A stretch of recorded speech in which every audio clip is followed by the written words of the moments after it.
Friends, welcome to our group 1 TNPSC aspirant channel. 2012 இருந்து 2025 வரை கேட்கப்பட்ட பிஒய்க்கு questions, GS questions, maths question இல்லாமல் டெய்லி 10 கொஷின் அனலைசிஸ் பண்ணலாம். வாங்க வீடியோக்குள்ளே போகலாம். ஃபர்ஸ்ட் கொஷின், பொற்சொன்னம், பூவல்லி, தெல்லேனம், சாழல், தும்பி இவை அனைத்தும் எதோட தொடர்புடையதுன்னா பெண்கள் விளையாட்டோட தொடர்புடையது. பொற்சொன்னமே என்னன்னு பார்க்கலாம். திருமணத்தின் போதோ இல்லை விழாக்களின் போதோ வாசன கொடிகளை இடித்து பெண்கள் பாடக்கூடிய பாட்டு இந்த பொற்சொன்னம். பூவல்லி பூக்களை பறிக்கும்போது பாடக்கூடிய பாட்டு. தெல்லேனம் கைகளை கொட்டி சாம்பலை இட்டு, அதாவது திருநீரை இட்டு ஆடும்போது பாடக்கூடிய பாடல். திருச்சாளர் இது ஒரு சொல் விளையாட்டு.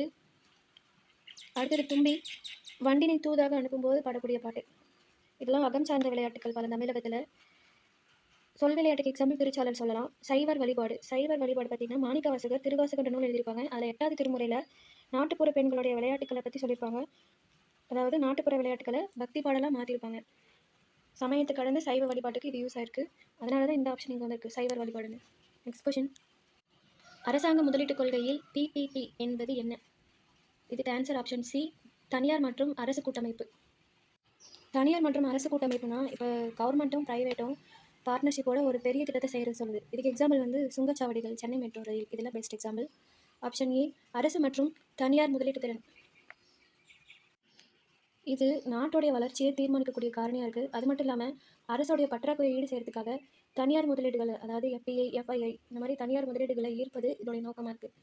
அடுத்தது ஆப்ஷன் பி, உற்பத்தி மற்றும் வாங்கும் திறன்.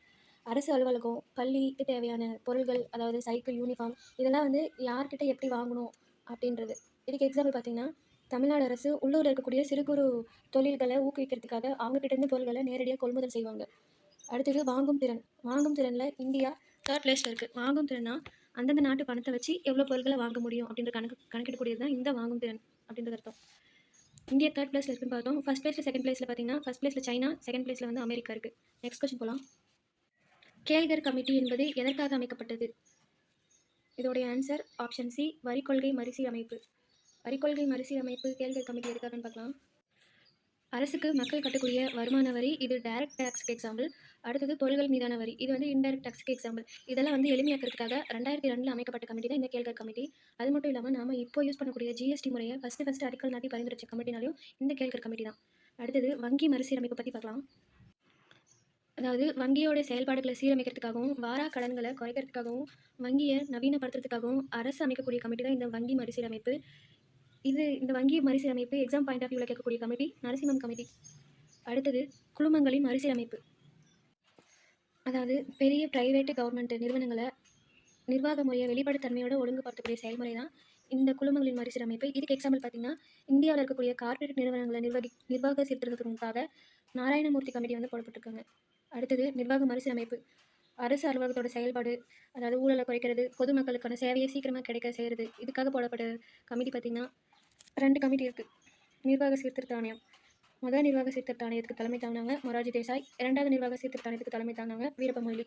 அடுத்த கொஸ்டின், எந்த ஆண்டு தமிழ்நாடு சட்ட மேலவை கலைக்கப்பட்டது? Option B, 1986.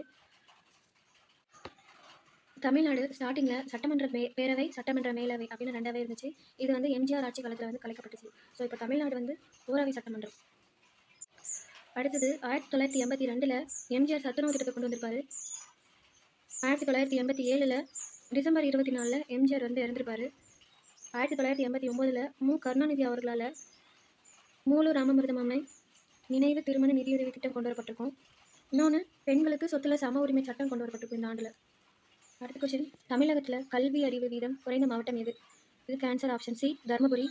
2011 மக்கள் தொகை கணக்கெடுப்பின்படி நம்ம தர்மபுரி தான் குறைந்த கல்வி அறிவு வீதம் கொண்ட மாவட்டமாக இருக்கும். அது மட்டும் இல்லாமல் பாலின விகிதமும் கம்மியாக இருக்கக்கூடிய மாவட்டம் எதுனா தர்மபுரி மாவட்டம் தான். இதே தமிழ்நாட்டில் அதிக கல்வி அறிவு வீதம் கொண்ட மாவட்டம் எதுனா கன்னியாகுமரி. அடுத்தது தஞ்சாவூர் பார்க்கலாம். இது நீலகிரிக்கு அடுத்தபடியாக தஞ்சாவூர் 2வது இடத்துல இருக்குது பாலின விகிதத்தில். மதுரை பார்த்திங்கன்னா வைகை நதி கரையில் இருக்கும் தூங்கா நகரம், கூடல் நகர் அப்படின்னு இதுக்கு வேறு பேர் இருக்குது. மதுரைக்கு புகழ்பெற்ற மதுரமல்லி வந்து புவிசார் குறியீடு பெற்றிருக்கும். அடுத்தது கடலூரில் தான் கரும்பு, முந்திரி அதிகமாக பயிரிடுவாங்க. அதனால் இது தமிழ்நாட்டுடைய சர்க்கரை கிண்ணம்னு சொல்லுவாங்க. அது மட்டும் இல்லாமல் கடலூரில் நெய்வேலி பழுப்பு நிலக்கரி நிறுவனம் இருக்குது. தமிழ்நாட்டில் மிக அதிகமாக புயல், இயற்கை பேரிடர் நிறைந்த மாவட்டத்தோட பட்டியலில் கடலூரும் ஒன்று. அடுத்த கொஸ்டின் போகலாம். அஷ்டதிக்கஜங்கள் யாருடைய அவையை அலங்கரித்தனர்? இதுக்கு ஆப்ஷன் டி, கிருஷ்ணதேவராயர். அஷ்ட திக் கஜங்கள்னா அஷ்ட அப்படின்னா 8ன்னு அர்த்தம், திக் கஜங்கள்னா யானைகள்னு அர்த்தம். அப்படின்னா 8 தூண் போன்ற 8 தெலுங்கு புலவர்களை கொண்ட குழு. இந்த கிருஷ்ணதேவராயர் விஜயநகர பேரரசுடைய சிறந்த மன்னராக இருப்பார். அவருடைய அவையில் தான் இந்த 8 சிறந்த புலவர்கள் இருப்பாங்க. அடுத்தது சிவாஜி ஒரு மராட்டிய பேரரசர். அவருடைய அவையில் அஷ்டபிரதான், அதாவது 8 அமைச்சர்கள் இருப்பாங்க. அடுத்தது அக்பர் வந்து முகலாய பேரரசர். அவருடைய அவையில் நவரத்னங்கள், அதாவது 9 சிறந்த அறிஞர்கள் இருப்பாங்க. ஹர்ஷருடைய அவையில் பல சமஸ்கிருத அறிஞர்கள் இருப்பாங்க. அடுத்த கொஸ்டின் போகலாம். 1917 சம்பரான் சத்தியாகிரகத்துக்கு காந்தியுடன் செல்லாதவர் யார்? இதுக்கு answer option A, Sardar Patel. 1917 பீகாரில் சம்பரான் என்ற இடத்துல வந்து சம்பரான் சத்தியாகிரகம் நடந்திருக்கும். அந்த இடத்துல கலந்துருக்க மாட்டார். ஆனால் 1918 கேரா சத்தியாகிரகம் குஜராத்தில் நடந்திருக்கும். அதில் வந்து காந்தி கூட இணைஞ்சிருப்பார். 1928 வர்தோலி சத்தியாகிரகத்தப்போ தான் இவருக்கு சர்தார் அப்படின்ற பட்டம் வழங்கப்பட்டுச்சு. சர்தார் அப்படின்னா தலைவர்னு அர்த்தம். அடுத்தது ராஜேந்திர பிரசாத் பார்த்தீங்கன்னா பீகாரை சேர்ந்த இளம் வழக்கறிஞர். இவர் காந்தி கூட நெருக்கமாக இருந்து இந்த சம்பரான் சத்தியாகிரகம் அப்போ உதவியிருப்பார். இவர் சம்பரான் சத்தியாகிரகம் அப்படின்ற ஒரு புக்கு எழுதியிருக்காங்க. யாருன்னா ராஜேந்திர பிரசாத். அடுத்த ஆப்ஷன் ஜேபி கிருபாலினி. இவர் ஒரு பேராசிரியர். ஸ்டூடெண்ட்ஸோடு சேர்ந்து ரயில்வே ஸ்டேஷன் போய் காந்தியை வந்து வரவேற்று அவரோட போராட்டத்துக்கு வந்து இவர் உதவியிருப்பார் சம்பரான் சத்தியாகிரகப்போ. அடுத்தது மகாதேவ் தேசாய். காந்தி கூட இந்த சம்பரான் சத்தியாகிரகப்போ இருந்து விவசாயிகளுடைய குறையை வந்து பதிவு செஞ்சவர் இந்த மகாதேவ் தேசாய். எக்ஸ்ட்ரா ஒரு தகவல் பார்க்கலாம். இந்த சம்பரான் சத்தியாகிரகப்போ சம்பரானுக்கு வாங்க அப்படின்னு அழைப்பு விடுத்தது யாருன்னா ராஜ்குமார் சுக்லா. அடுத்த கொஸ்டின் போகலாம். இந்தியாவில் தன்னாட்சி குழு தொடங்கப்பட்ட நாள்? Option B, September 15, 1916. யார் தொடங்கியிருப்பாங்கன்னா அன்னி பெசன்ட் மெட்ராஸில் இருக்கக்கூடிய அடையாரில் தொடங்கியிருப்பாங்க. அகில இந்திய தன்னாட்சி இயக்கத்தை வந்து ஸ்டார்ட் பண்ணியிருப்பாங்க. அது மட்டும் இல்லாமல் இவங்களுடைய தன்னாட்சி கருத்துக்களை மக்களுக்கு கொண்டு சேர்க்கறதுக்காக 2 பத்திரிகையில் தொடங்கியிருப்பாங்க. New India, Commonwealth. இந்த தன்னாட்சி இயக்கத்துடைய முக்கியமான உறுப்பினர்கள் பார்த்தீங்கன்னா ஜார்ஜ் அருண்டேல், பிபி வாடியா, இன்னொன்று தமிழ்நாட்டை சேர்ந்த சிபி ராமசாமி ஐயர். அன்னி பெசன்ட் தொடங்கின இந்த தன்னாட்சி இயக்கத்துக்கு முன்னாடியே வந்து திலகர் 1916 ஏப்ரலில் வந்து தன்னாட்சி இயக்கத்தை தொடங்கியிருப்பாங்க. இந்த தன்னாட்சி இயக்கம் அயர்லாந்து தன்னாட்சி இயக்கத்தை அடிப்படையாக வச்சு பிரிட்டிஷ் பேரரசுக்குள்ளே இருக்கக்கூடிய இந்தியாவுக்கு சுயாட்சி வேணும் அப்படின்றதுக்காக தொடங்கப்பட்டது. அடுத்த கொஸ்டின்.